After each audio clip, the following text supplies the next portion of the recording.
Hey folks, Rich here with an all-new airplane to show you, coming from FMS, coming to Force RC really soon.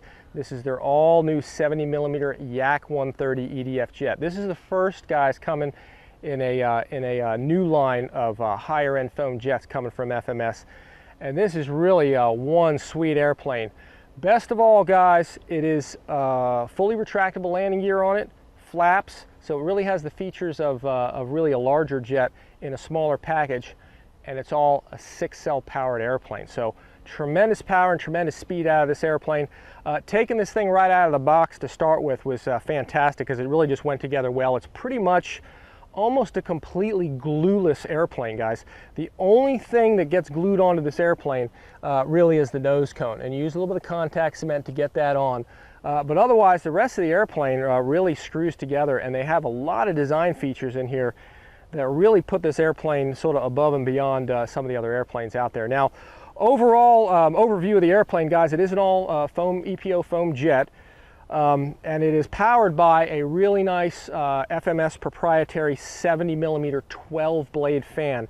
And driving that fan is an 1850 kV brushless in-runner motor, not an outrunner, but an in-runner. Has a little bit more power than your typical standard, than its outrunner counterpart.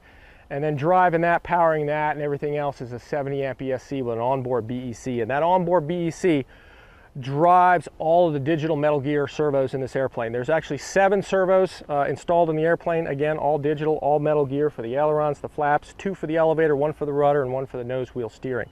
So really a nice complete package, and all you have to do with this airplane when you get it is glue the nose cone on, screw everything together, and you put a receiver battery in it, and a receiver and a battery in it, and you go fly, guys. So it's about as easy as you can get with a nice trainer jet getting out to the field. Now, there's going to be 2 versions of this.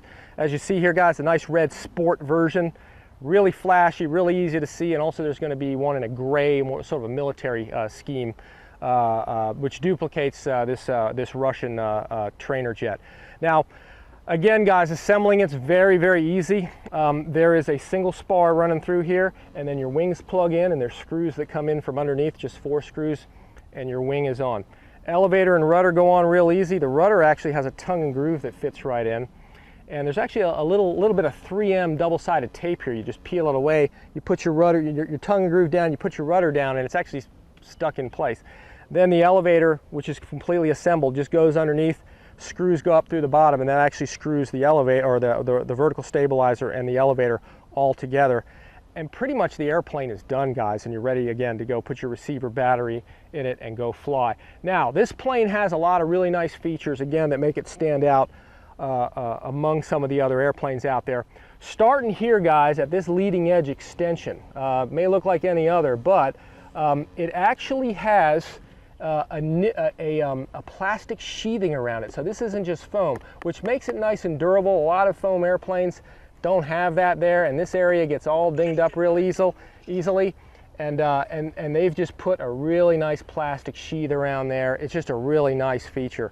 The next item that they've really cleaned up is the missile rail on this thing. It actually has a plastic coating around it, and I actually have snagged this thing a couple times on something already, and it didn't tear off, obviously. So it's really nice that they've done this. Many other airplanes just have a foam rail that snaps off real easy.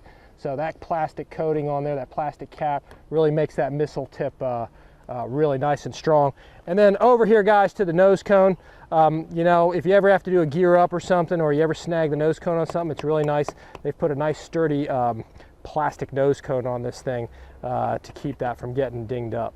And those are some really great features, guys, that I just think really, again, make this plane stand out and make it a little bit more durable. Now, I'm going to go and flip this thing upside down so we can get in on the bottom of this thing. Now, starting at the back here, guys, if you can notice here, really nice ball links all the way around, guys. And this thing, these are already attached, so you don't have to do any of this. Again, there's those 2 screws that assemble the tail section. And the beauty is here, guys, is you've got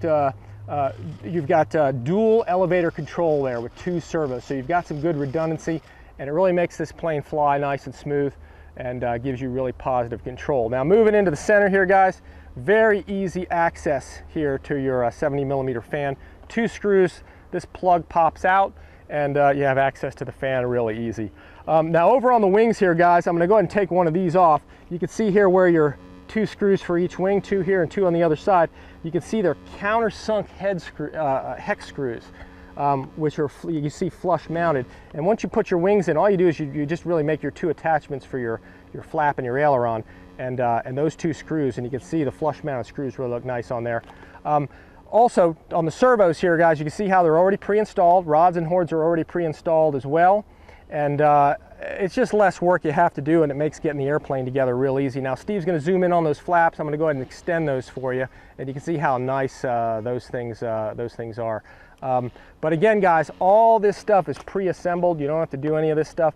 It comes with these 2 little drop tanks here as well, or external tanks, and you can see how it has a little bit of a notch in there and a little catch, and you can fly with them or without, and all you have to do is just put them on, take them off, and it's that simple. So you can fly with or without those. Now moving along towards the front of the airplane, you get to the nose gear section, and I'm going to actually stand this thing up so Steve can get a good view at this thing.